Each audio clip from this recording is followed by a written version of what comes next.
네, 안녕하세요. 이번 시간에는 8장 클래스와 객체에 대해서 알아보도록 하겠습니다.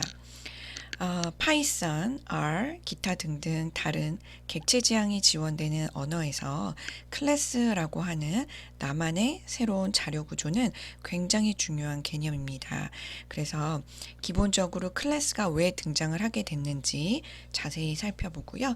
파이썬 예제로 클래스 예제를 좀 더 깊게 접해 보도록 하겠습니다. 네, 객체 지향 프로그래밍입니다. 네, 객체 지향 프로그래밍이라고 하는 개념을 들어보신 적이 있으실 거예요. 그래서 객체 지향 프로그래밍이라고 하는 거는 영어로는 OOP라고 얘기를 하고요. Object Oriented Programming이라고 얘기를 하게 됩니다. 그래서 여기에서 이 객체라고 하는 거는 말 그대로 영어로 이제 오브젝트가 되는 거예요. 그래서 우리가 살고 있는 실제 세계는 다 객체들로 이루어져 있잖아요. 그래서 저희가 실생활에서 보이는 어떤 객체라도 파이썬 혹은 기타 프로그래밍 랭귀지 코드 안에서 그 객체를 어떤 특정 나만의 자료 구조로 표현을 해보는 거예요. 그래서 그게 가능한 프로그래밍 언어를 객체 지향 프로그래밍이라고 얘기를 하게 됩니다. 그래서 소프트웨어도 마치 객체가 어우러져서 구성이 되는 것처럼 하는 방법론을 객체 지향 프로그래밍이라고 얘기를 하게 됩니다. 예를 들면 그림에서 보시면 한 소녀가 이제 책을 읽고 있고요. 그 다음에 스마트폰을 하다가 책을 보다가 그쵸? 또 강아지한테 말을 걸다가 TV를 잠깐 볼 수도 있겠죠? 저희 눈에 보이는 이 모든 것들은 객체라고 볼 수 있어요. 그러면 눈에 보이지 않는 객체도 예를 들면 객체 지향 프로그래밍으로 표현해 볼 수 있나요? 네, 표현해 볼 수 있습니다. 그래서 다양한 어떤 객체를 눈에 보이든 안 보이든 표현해 볼 수 있는 이런 방법론을 객체 지향 프로그래밍이라고 볼 수 있겠습니다. 그래서 객체라고 하는 것을 가만히 한번 생각해 보시면 앞서 같이 본 그림에서 이제 TV가 있었는데요. TV 객체를 한번 생각을 해보도록 할게요. TV 객체는 일반적으로 어떤 상태와 그래서 상태라고 하는 거는 고정되어 있는 값이라고 생각하시면 될 것 같아요.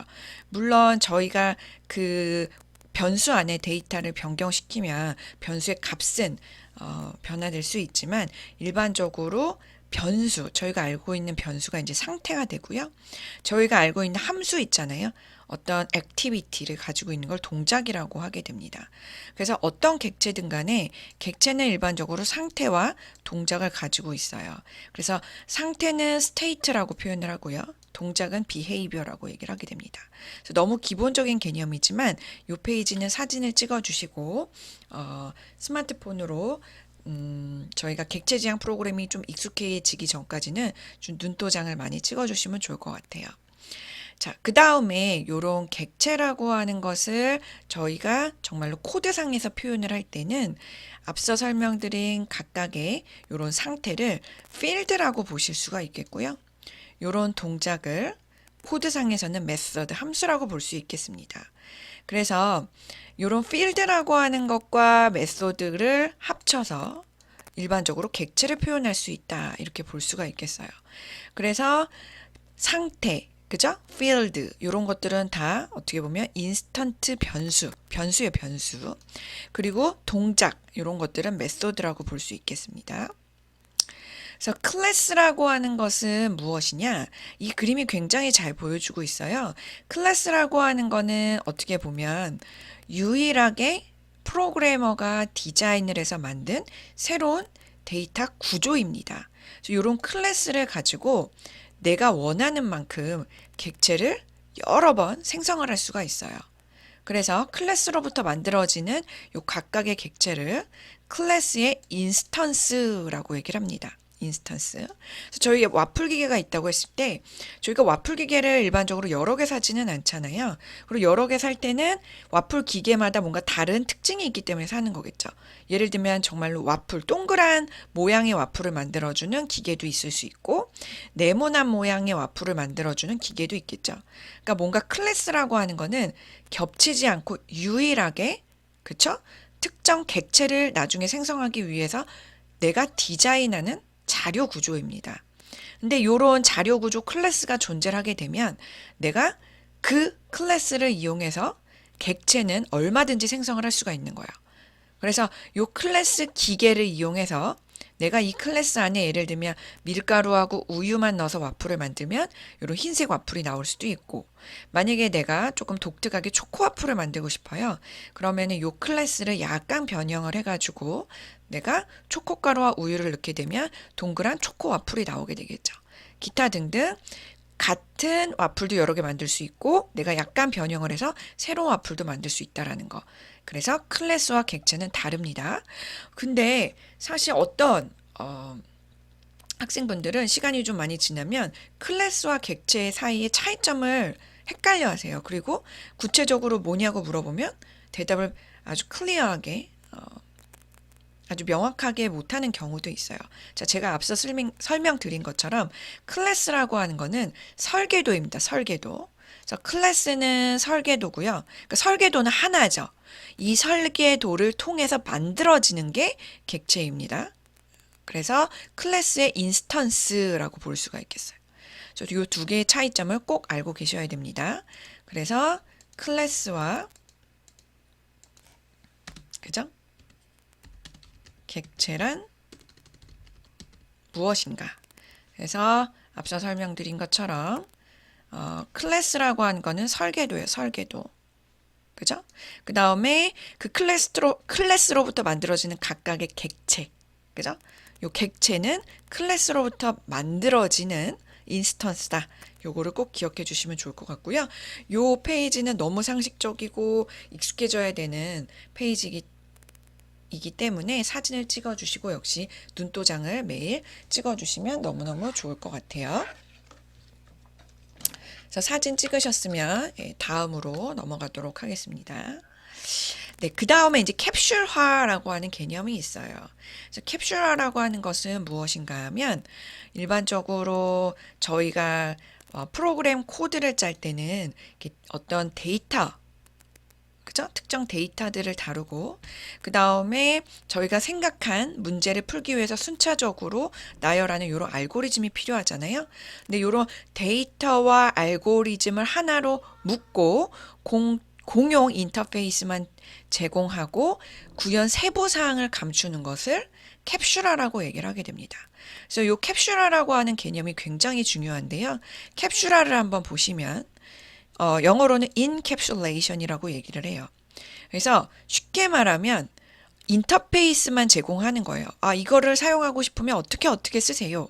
근데 그 안에 구현 세부 사항은 감추는 것입니다. 그래서 알고 보면 요 캡슐화는 그 안에 데이터와 알고리즘이 들어있고 요거를 묶은 단위가 돼요. 그래서 쉽게 생각하면 저희가 예를 들면 휴대폰을 충전을 해요. 그러면 너무나 쉽게도 충전기를 벽에 꽂고 그 다음에 제 휴대폰을 충전하잖아요. 저희는 충전만 하면 되는 거죠. 그 충전하기 위해서는 휴대폰에다가 포트를 꽂고 그 다음에 콘센트에다가 꼽으면 되죠. 요런 사용 방법, 요런 인터페이스, 그죠? 사용 방법을 알고 있는데 구체적으로 어떻게 전기가 충전이 되고 그 다음에 전자가 흘러가지고 어떻게 내 단말기에 충전이 되는지 요런 세부 사항은 저희가 몰라도 돼요. 그죠?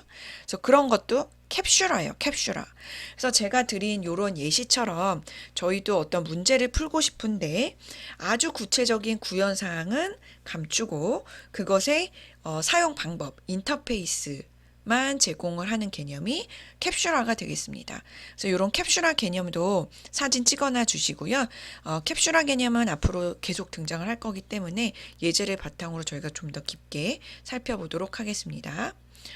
자, 그래서 드디어 이제 저희가 클래스를 한번 만들어 볼 거예요. 그래서 클래스를 만들 때에는 클래스라고 하는 거를 파이썬 인터프리터에게 알려야 되잖아요. 그래서 요 예약으로 시작을 합니다. 클래스라고 하는 예약으로 시작을 하고요. 마치 사용자 정의 함수를 만들 때 def라고 하는 걸로 시작을 했잖아요. define처럼 클래스를 만들 때는 클래스라고 하는 예약어를 꼭 처음에 명시를 해주셔야 되고 저희가 원하는 클래스 이름을 그 뒤에다가 써주게 됩니다. 그래서 마치 저희가 함수를 만들 때 보면 def 그 다음에 함수 이름 이렇게 했듯이 클래스 그 다음에 클래스 이름 이렇게 저희가 클래스를 만들기 위해서 그 문법을 따라야 됩니다. 사실 그런데 그 클래스 안에는 앞서 설명드린 것처럼 다양한 변수도 존재할 수가 있고 다양한 함수도 존재할 수가 있어요. 그죠? 그래서 함수가 존재해야 되기 때문에 사용자 정의 함수는 역시 def의 메소드 이름이 있게 되고요. def의 메소드 두 번째 이름이 이렇게 있게 됩니다. 그래서 클래스 안에는 저희가 이때까지 배웠었던 그런 컨셉들 있잖아요.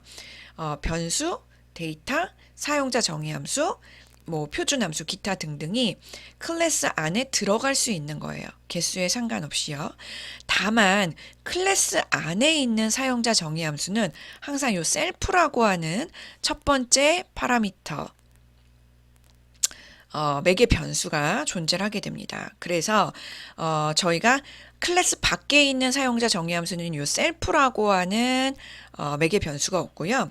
클래스 안에 있는 사용자 정의 함수는 첫 번째 매개 변수가 셀프라는 거, 요거를 꼭 기억을 하시고 왜 그런지는 제가 뒤에서 설명을 해드리도록 하겠습니다.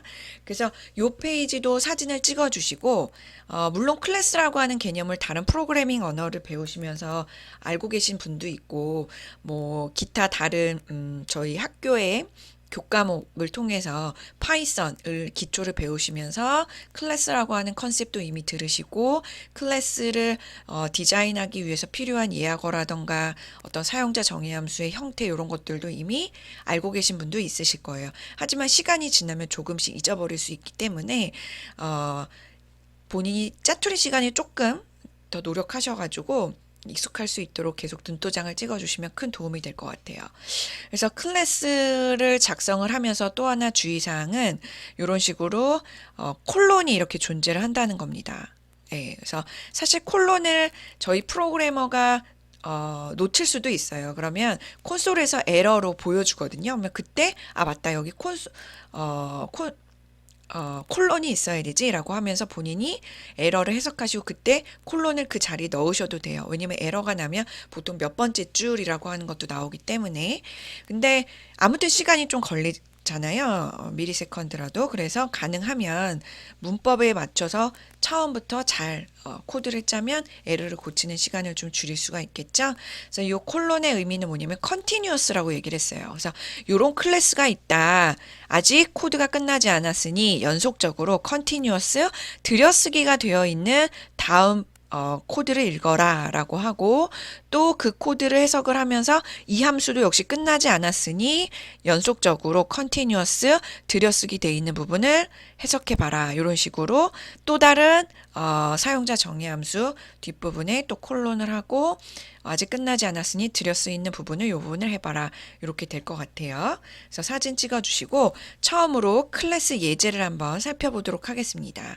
그래서 노트를 잠시 꺼내시고요. 노트에다가 오늘 날짜를 쓰시고 클래스라고 하는 것을 타이틀을 써봐 주시고요. 그 다음에 기계식 개수기를 만드는 클래스 예제라고 한번 해봐 주세요. 그래서 기계식 개수기라고 하는 게 뭐냐면 저희가 경기장이나 콘서트에 이제 입장을 하는 관객 수를 세는 업체라고 한번 생각을 해보세요.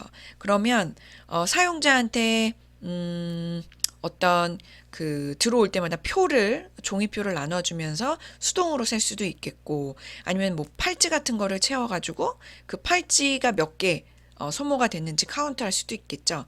혹은 조금 더 스마트한 방법은 각각의 입장하는 사람은 대부분 스마트폰을 가지고 있기 때문에 그 스마트폰의 기능을 이용해가지고 스마트폰을 들고 입장을 할 때 스마트폰을 인식하는 어떤 게이트가 있을 때 자동으로 카운트 될 수 있겠죠.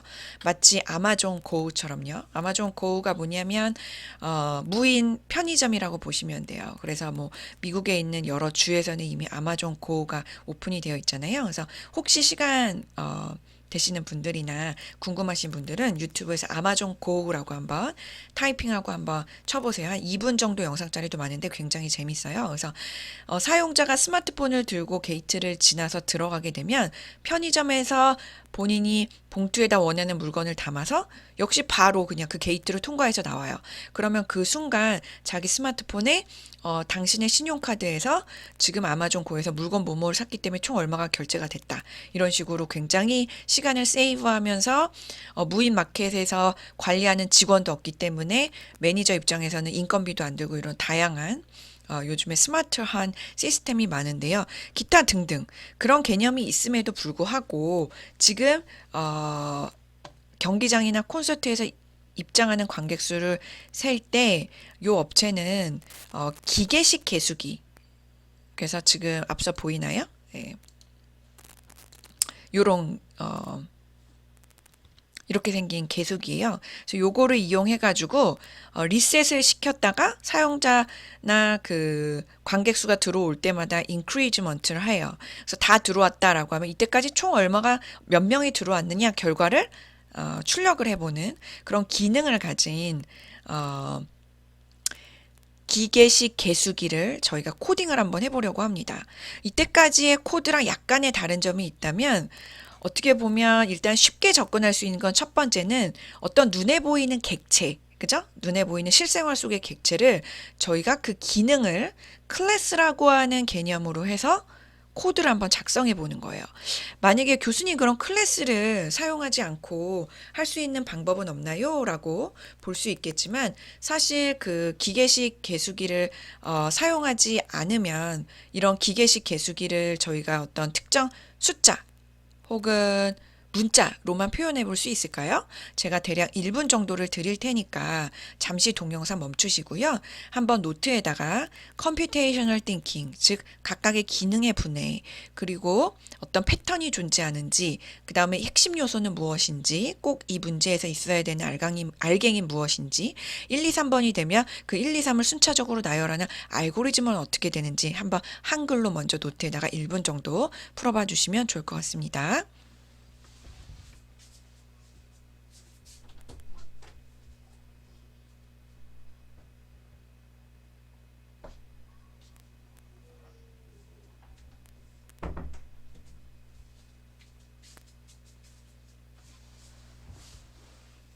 네, 생각해 보셨나요?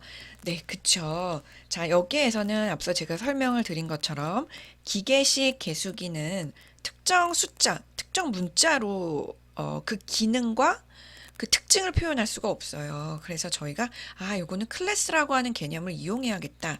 요거를 생각을 해주시면 좋을 것 같아요.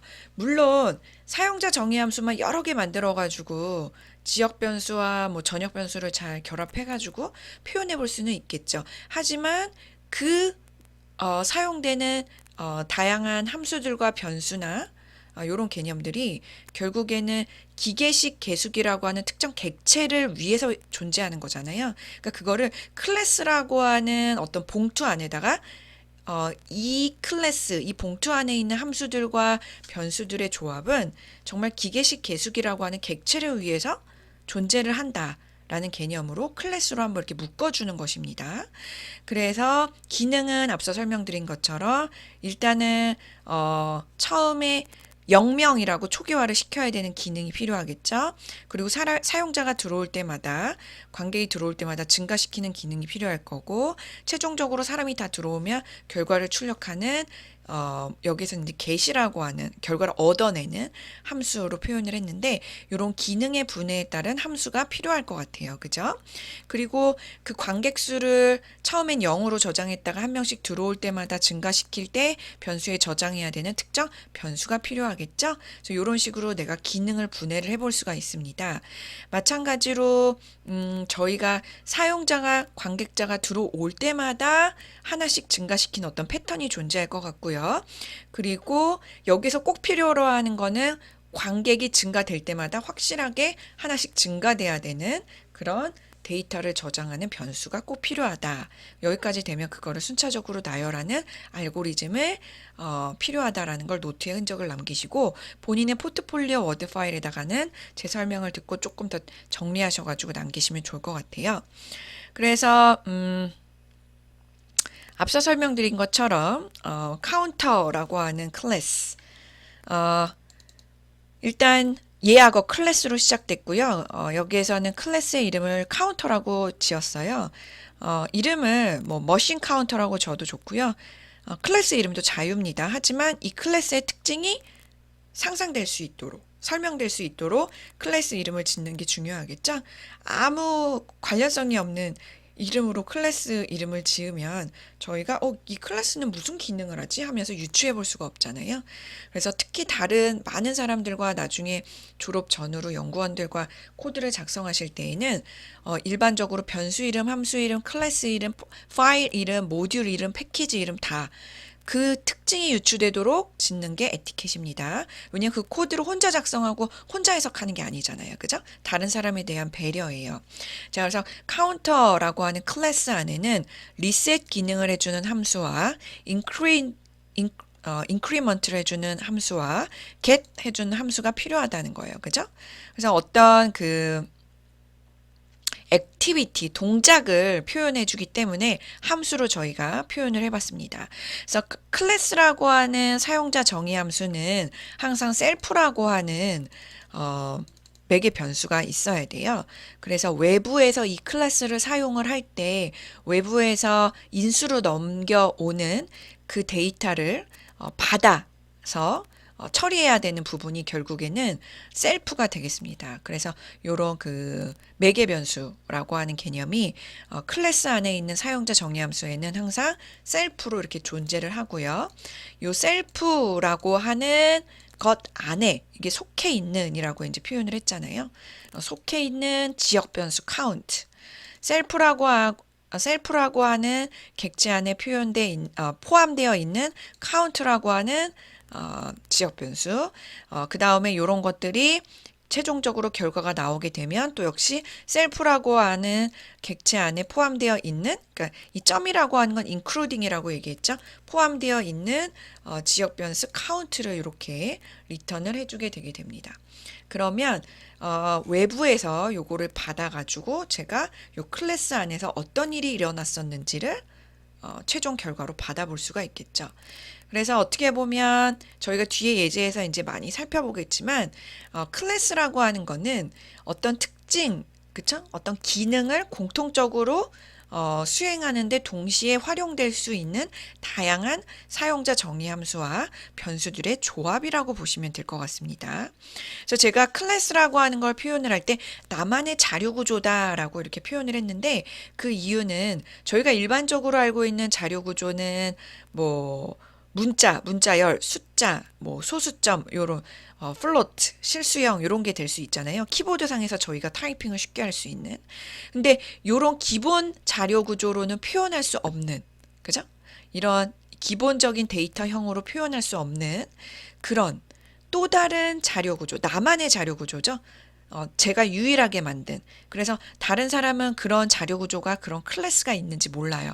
그런 경우에 나만의 이제 자료 구조 클래스를 만든다. 이렇게 볼 수가 있겠죠. 물론 내가 만든 클래스가 너무나 가치가 있고 다른 사람이 다 쉐어해서 쓰면 좋을 것 같아요.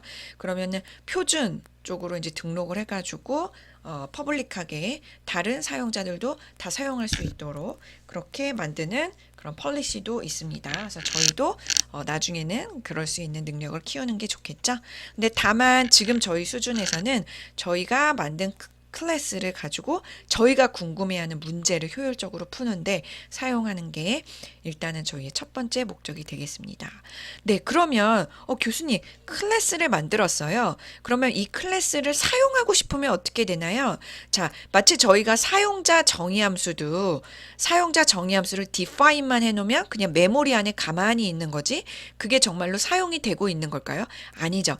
그 사용자 정의 함수를 내가 사용하고자 할 때 그 사용자 정의 함수를 호출해야 되죠. 그 사용자 정의 함수를 내가 타이핑을 해서 그거를 쓰겠다라고 하면서 define 뒤에서 호출을 해야지만 사용할 수 있듯이 클래스 같은 경우도 define만 해놓고 사용하지 않으면 메모리에 그냥 덩그러니 들어가 있어요.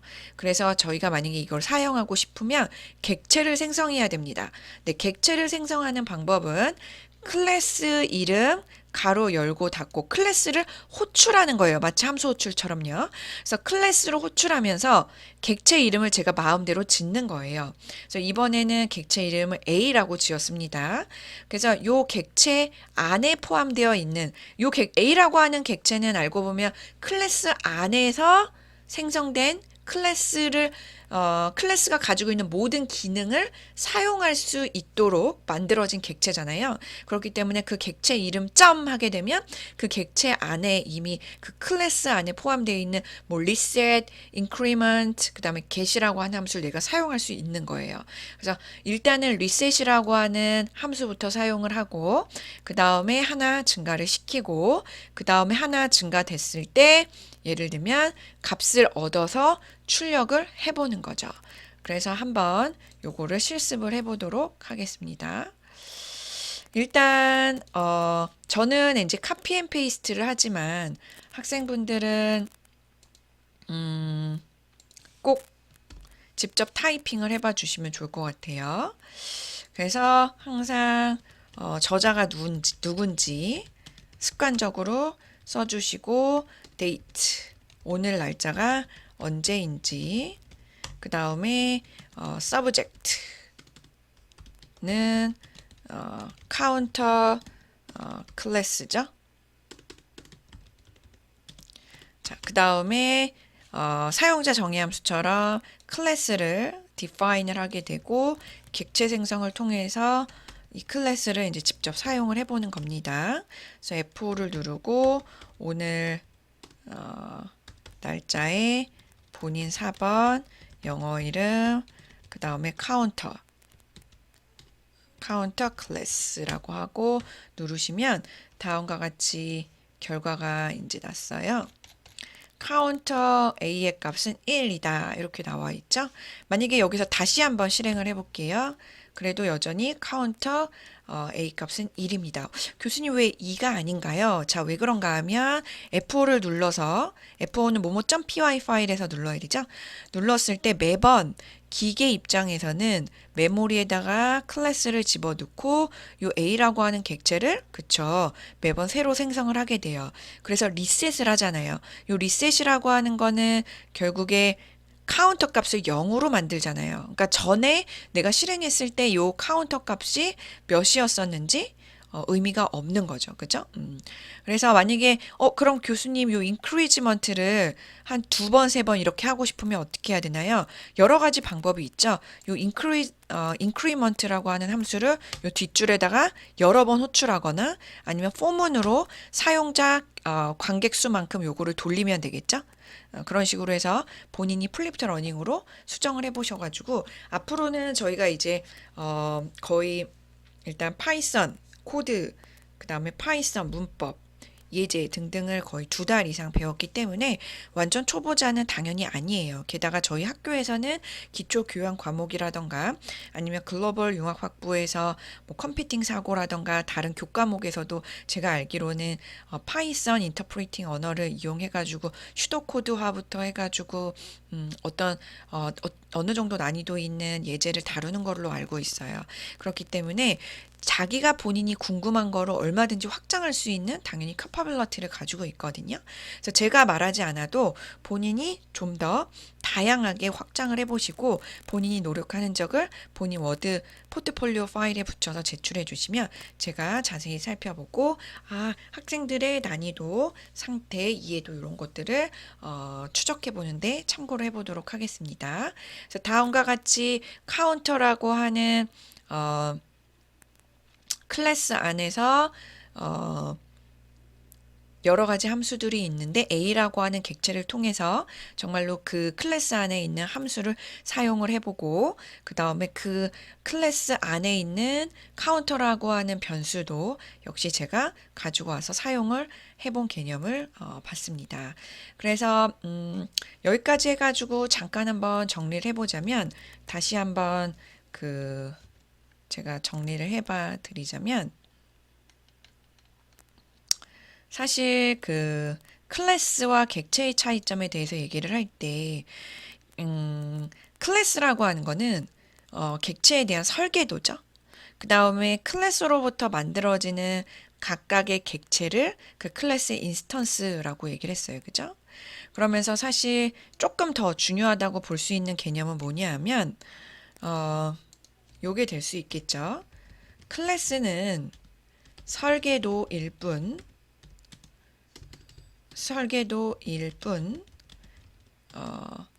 해당 클래스를 직접 사용하려면 꼭 객체를 생성하고 클래스 기능을 활용할 수 있다라는 거예요.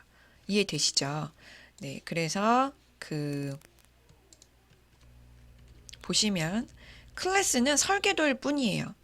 그래서 클래스를 직접 사용하려면 어떻게 해야 되는 거죠? 그죠? 객체를 생성해야 되는 거예요. 클래스를 사용하려면 꼭 객체를 생성해야 되는 거예요. 그래야 클래스 기능을 활용할 수 있는 거죠. 요거를 꼭 기억하시고, 어떻게 보면 사용자 정의 함수랑 요게 차이점이 되겠어요. 사용자 정의 함수도 역시 define을 해놓으면 아직 사용 전이죠. 사용하려면 그 함수를 호출해야 되잖아요. 클래스 같은 경우는 클래스라고 하는 걸 디자인을 해놓고 그 클래스를 사용하려면 단순히 클래스 안에 있는 함수를 내가 타이핑해서 호출한다고 사용할 수 없어요. 클래스 안에 있는 함수는 바깥에서 보이지 않거든요. 객체를 꼭 생성을 하고 그 객체를 통해서 그 함수를 사용할 수 있는 것입니다. 그래서 사용자 정의 함수와의 차이점은 객체를 꼭 만들어야 된다는 거. 그래서 저희가 기말고사 볼 때 OX 문제 이론상의 문제도 나올 텐데 그때 약간의 숨겨져 있는 각 챕터들에서 이해를 바탕으로 하는 OX 문제들이 나올 거예요. 예를 들면 이 문제 같은 경우 이럴 수 있겠죠. 사용자 정의 함수와 클래스 사용 방법에서의 차이점은 클래스는 객체를 꼭 생성해야지만 클래스 안에 있는 함수들을 내가 사용해 볼 수 있다. 5죠, 5. 근데 만약에 내가 클래스든 사용자 정의 함수든 각각 디자인을 해놓고 함수 이름만 타이핑해서 호출하면 그 함수를 사용할 수 있다. X죠? 클래스는 그렇지 않고 꼭 객체를 생성해야 그 함수를 사용할 수 있다는 거 꼭 기억을 해 주세요. 네, 그 다음에 이번에는 객체를 2개 한번 생성해 보도록 하겠습니다. 그래서 카운터라고 하는 함수를 호출을 하는데 카운터라고 하는 죄송해요. 카운터라고 하는 함수가 아니죠. 클래스를 사용을 하는데 그 클래스를 객체를 2개 생성해 가지고 각각 사용해 보는 거예요. 그래서 카운터라고 하는 클래스를 사용할 때 객체 A를 생성을 해서 사용을 하고 이번에는 그 카운터라고 하는 클래스를 사용할 때 B라고 하는 객체를 따로 생성해서 사용을 합니다. 그러면 아래 그림에서 보실 수 있는 것처럼 그 클래스 안에 있는 각각의 함수들과 변수가 메모리 각각의 다른 공간에 2개로 생성이 되게 됩니다. 즉 알고 보면 저희가 클래스를 만들잖아요. 그럼 그 클래스 설계도 원본은 메모리 위쪽에 예를 들면 생성이 되잖아요. 근데 제가 이제 객체를 만들게 되면 그 클래스랑 똑같은 카피본이 메모리 다른 공간에 만들어지면서 그 카피본의 이름은 객체 A로 지어지는 거예요. 앞에 있는 코드 같은 경우는 또 다른 메모리 공간에 카운터라고 하는 클래스가 그대로 복사가 되면서 이번엔 이름이 그쵸 B가 되는 거예요. 객체 B. 그래서 요게 어떻게 보면은 그 메모리에 요 A라고 하는 공간, B라는 공간이 있고 그 각각의 공간에는 클래스의 함수와 변수들이 카피돼 가지고 각각 위치되어 있는 거죠. 그러면서 객체점 리셋, 또 다른 객체점 리셋하게 되면 각각의 객체 안에 있는 카운터라고 하는 변수가 0으로 이렇게 초기화가 되는 것입니다. 자, 그래서 저희가 지금까지 간단히 카운터라고 하는 클래스와 그 다음에 이 카운터라고 하는 클래스를 사용하기 위해서 객체를 하나 생성해 보거나 2개 생성해 보는 방법을 공부를 해봤어요. 그래서 각 학생들은 요 클래스 를 파일을 직접 만드시고요. 그 다음에 첫 번째 예제와 두 번째 예제 플립트 러닝으로 많이 하시고 흔적을 본인 워드 파일에다가 붙여놔 주시면 좋을 것 같아요. 네, 다음 개념은 생성자입니다. 생성자. 그래서 생성자라고 하는 거는 객체가 생성이 될 때 객체를 기본값으로 초기화하는 특수한 메소드입니다. 그래서 어떻게 보면 객체가 생성이 되면 클래스의 고유 함수와 고유 값 그대로 메모리 특정 부분에 카피가 돼요. 그죠? 그런데 그 A라고 하는 객체와 예를 들면 B라는 객체가 완전 동일해요. 그러면 객체를 왜 두 개나 생성을 하겠어요? 그죠? 내가 약간 A라고 하는 객체와 B라는 객체가 약간 다르게 특징을 줄 수도 있죠. 예를 들면 데이터 값을 다르게 측정할 수도 있겠고요. 앞서 뭐 카운터라고 하는 클래스 같은 경우는 내가 이제 A라고 하는 야구장을 관리를 하면서 B라고 하는 야구장도 관리를 해요. A라는 야구장에는 관객 수가 평균 뭐 10명이 오는데 B라고 하는 야구장에는 평균 100명이 와요. 근데 각각 관리를 해야 되잖아요. 저희가 눈에 보이는 객체 그 카운트해주는 개수기를 각각 들고 가야 되잖아요. 왜냐면은 동시에 오픈이 된다라고 했을 때 그런 경우에 저희는 카운터라고 하는 클래스를 통해서 A라고 하는 객체를 새로 만들고 B라고 하는 객체 개수기를 만드는 거예요. 그래서 그 개수기를 동시에 각각의 야구장에서 사용을 해보는 거죠. 그죠? 요런 경우에 각각의 예를 들면 개수기가 약간의 다른 기능을 가지게 해보고 싶어요. 예를 들면 A라고 하는 야구장은 어차피 관객 수는 뭐 한 10명밖에 안 되기 때문에 뭐 표의 값을 조금 올려가지고 내가 해본다던가 아니면 몇 명 안 되니까 VIP석으로 유도를 해서 야구를 좀 더 퀄리티 높게 보게 한다던가 요런 아이디어를 좀 첨가를 한다면 예를 들면 뭐 B라고 하는 야구장은 이미 사람 수는 퀄리티 말고 퀀터티 측면에서는 100명이잖아요. 그러면은 사람은 이미 만족을 했기 때문에 오히려 그 뭐 디스카운트 해주는 그런 개념을 넣은다던가 아니면은 100명 정도 되기 때문에 이번 경기를 보면 뭐 다음 경기에는 뭐 할인율을 더 많이 볼수록 해준다던가 뭐 기타 등등 약간의 다른 개념을 넣을 수 있겠죠. 하지만 A라는 경기장이나 B라는 경기장에서 기본적으로 꼭 필요한 거는 그쵸. 몇 명이 왔는지 매일매일 몇 명이 그래도 왔는지 카운트를 해가지고 평균을 내보는 거예요. 그죠? 그러니까 공통적인 특징도 있지만 각각의 객체에서 약간의 어떤 그 정교함을 조금 다르게 둘 수도 있잖아요. 그런 정교한 어떤 그 기본값을 초기화할 때 사용될 수 있는 함수를 생성자라고 보시면 될 것 같습니다. 그래서 이런 생성자는 영어로 constructor라고 얘기를 해요. 그래서 한번 예제를 한번 보도록 할까요? 앞서 설명드린 것처럼 그 카운터라고 하는 클래스 안에 기존의 reset, increment, get이라고 하는 함수 이외에 initialization을 하는 언더바 init, 언더바 라고 하는 생성자 함수가 있게 돼요. 그래서 이때 이 생성자 함수를 통해서 객체를 초기화를 해볼 수가 있습니다. 그래서 한번 이 함수를 활용을 한 예제를 저희가 봐보면 일단 저희가 물론 기존의 이 클래스 그죠? 카운터 클래스하고 거의 유사하지만 제가 이렇게 카피 앤 페이스트를 하고요. 그 다음에 다시 한번 호출을 해보도록 하겠습니다. 자, 그랬을 때 결과값은 동일해요. 그쵸? 근데 내가 만약에 처음부터 한 10명은 하고 넘어가겠다 라고 하고 그 다음에 리셋을 사용하지 않고 주석 처리를 하고 한번 해보도록 할게요. 그래서 F5를 눌러보면 다음과 같이 내가 객체를 생성하는 순간 그 순간 내부적으로 요 init이라고 하는 함수가 호출이 되기 때문에 count라고 하는 변수의 값은 기본적으로 10부터 시작을 하는 거예요. 그러면서 제가 이렇게 reset을 하는 함수를 초기화했기 때문에 기계한테는 이 줄이 보이지가 않죠. 그리고 나서 increment를 했기 때문에 11이 카운트가 됩니다. 그럼 교수님 만약에 요거를 주석 처리하지 않으면 어떻게 나오나요? 자, 본인이 먼저 상상을 해보세요. 그 다음에 본인의 상상이 정말 맞는지 답을 한번 확인해 보시면 1이 되겠죠. 왜냐하면 제가 객체를 생성함과 동시에 이니셜라이제이션으로 카운트를 10으로 했지만 여기에서 reset이라고 하는 함수를 또 그쵸. 수동으로 호출했기 때문에 카운트가 0으로 변경이 되는 거예요. 그렇기 때문에 1이 나오게 됩니다.